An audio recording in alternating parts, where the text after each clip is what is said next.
Hello and welcome to this edition of Shelby This Week. Here are some of the stories we have coming up for you. The emergency declaration in Macomb County likely won't be extended. We have more details coming up. And the Macomb County Sheriff's Office is now offering a new tip line app. We have these stories and more on this edition of Shelby This Week.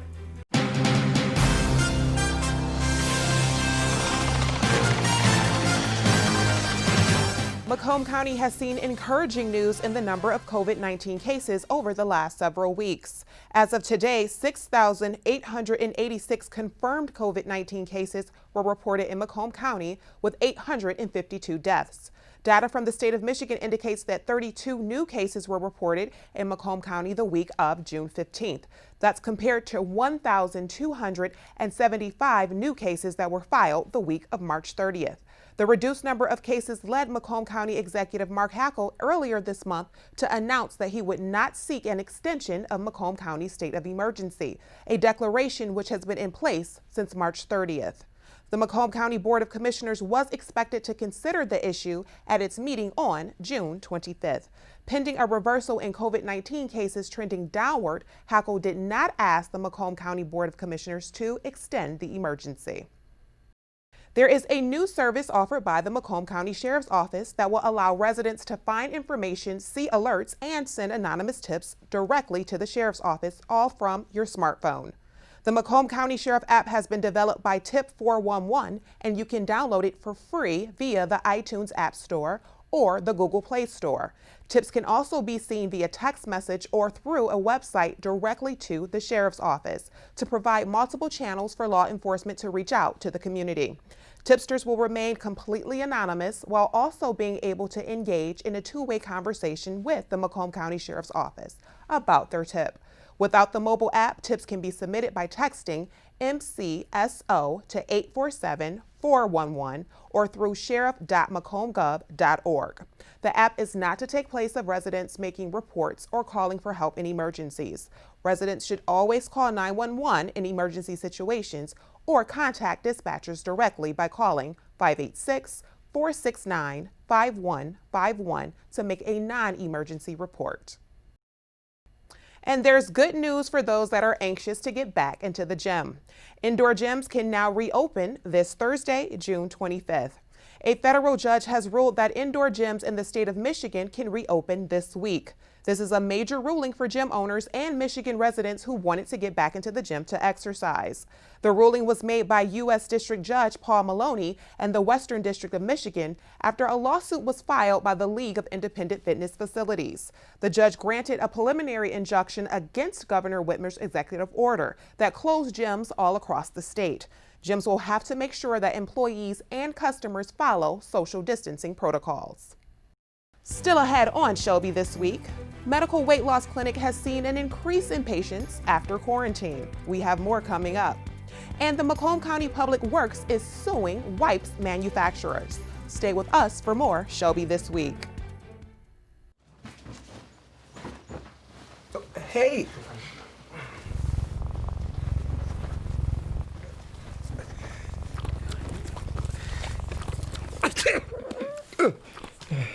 Okay.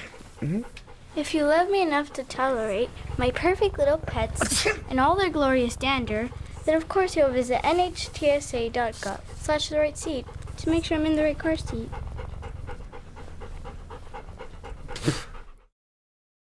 I am what hunger looks like in America. I am an 8-year-old girl who's not excited for the last day of school. Because this may be the last time I'll have lunch. Till September. I am a single father of 2 who works 3 part-time jobs, and that's still not enough to put food on the table. I was created by artificial intelligence from faces of the 1 in 8 Americans who struggle with hunger. Feeding America, 200 food banks strong.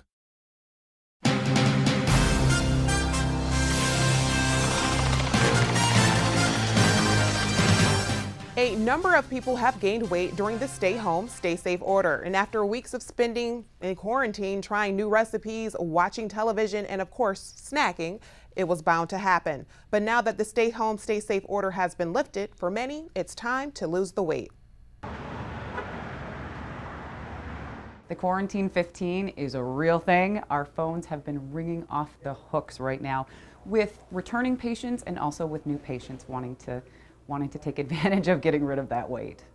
They struggled mostly with not being able to get the food in the very beginning of the quarantine. You know, the grocery stores were being picked over, so a lot of the fruits and vegetables were not there for them. So they were reaching more for the pantry foods, meaning the frozen foods, the frozen TV dinners, things like that.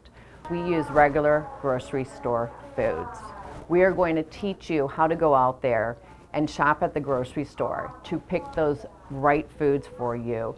So not only can you lose the weight, but you can also learn how to keep that weight off. And that's the most important part, is learning to keep the weight off. You've done great. I lost 40 pounds.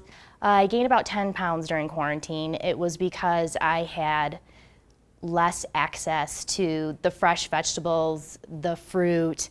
I was dormant. It was cold here. I was doing less activity. I was doing everything curbside pickup. I was no longer in stores, even walking around getting exercise, pushing a cart. I was just pulling up, opening my trunk, loaded in, and I was just kind of dormant. So since quarantine's been lifted, I have ventured out more, and I have lost 4 pounds since it started, and I have been getting more access to the fresh veggies, the fruit, plus this time of year, more of that is available in Michigan, so it's been really nice to have the good quality vegetables and fruit. You've gone down 5 pounds since last time we saw you. Fantastic! So far my journey, I've lost 51.6 pounds. My new habits took about a week and a half, 2 weeks to break those habits. The staff here teaches you how to eat. You're not going to a gym. You're not waiting for frozen dinners to come behind the door. You eat what's the program guidance they give you, and they teach you how to eat. To schedule a consultation or to learn more about Medical Weight Loss Clinic in Shelby Township, you may call 586-336-1083 or visit mwlc.com. A Macomb County official and 3 Michigan-based legislators are calling on other federal lawmakers to pass legislation requiring a change in labeling and marketing of flushable wipes. On May 6, Macomb County Public Works Commissioner Candace Miller filed a lawsuit due to said wipes not being biodegradable and causing significant blockage and expense in municipal and regional sewer systems. The lawsuit mentions 9 defendants, all companies that produce and sell the majority of the wipes in the United States. During the COVID-19 pandemic, the MCPWO stated that it had been removing upwards of 4,000 pounds of wipes from the Clintondale pump station in Clinton Township on a weekly basis, an approximately 333% increase compared to daily life pre-pandemic. That station serves part of 4 communities. About 2 weeks after the lawsuit was filed, Miller called on federal lawmakers to pass the legislation associated with the wipes. Her office has led a public education campaign, Wipes Clog Pipes, to warn people not to flush such wipes down the toilets because of the negative effects on sewer systems. Her office sent letters to U.S. Senators Debbie Stabenow and Gary Peters, as well as U.S. Representatives Paul Mitchell and Andy Levin, urging them to move forward in Congress. Earlier this month, Stabenow, Peters, and Levin sent a letter asking the Federal Trade Commission to exercise its authority to prevent manufacturers from advertising wipes as flushable, a term disputed by wastewater officials. The officials also cited how on November 20th, 2015, the FTC used its authority to discontinue deceptive advertisements related to wipes as it pertained to a consent order with Nice Pack Products Incorporated, one of the manufacturers named in the Macomb County lawsuit. The Shelby Township Library is offering the opportunity to make crafts at home.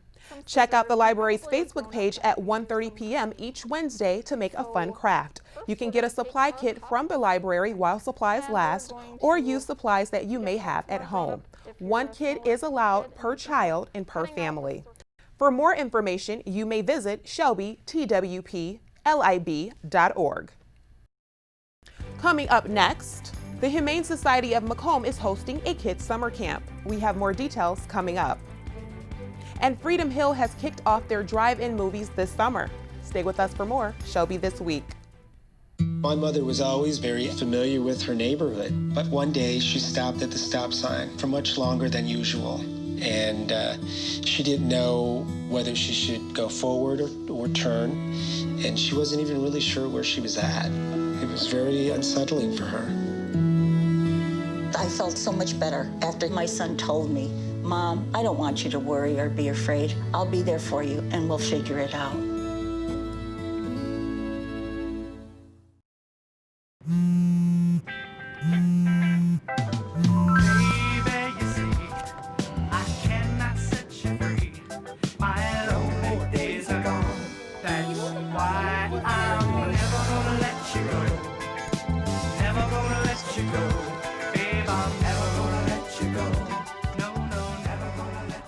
Here you go. Thank you. Thank you.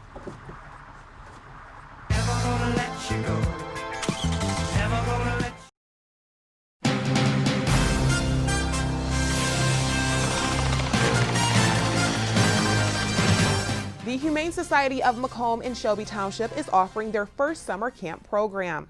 The camp will feature a blended curriculum of fun online and in-person learning for your child to experience this summer.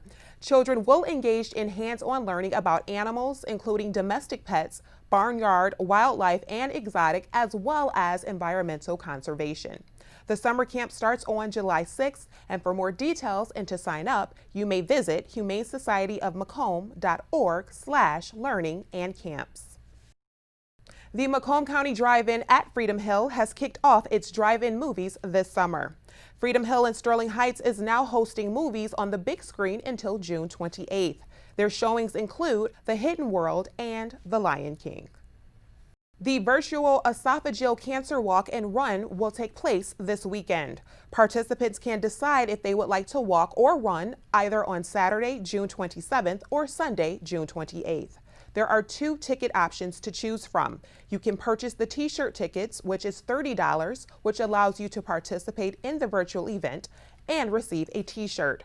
Or you can choose the virtual ticket only option, which is $20 to participate and includes the virtual event with no t-shirt. You must register by this Thursday, June 25th by 5 p.m. The 2020 Virtual Esophageal Cancer Walk and Run is hosted by the Shelby Esophageal Cancer Research Foundation.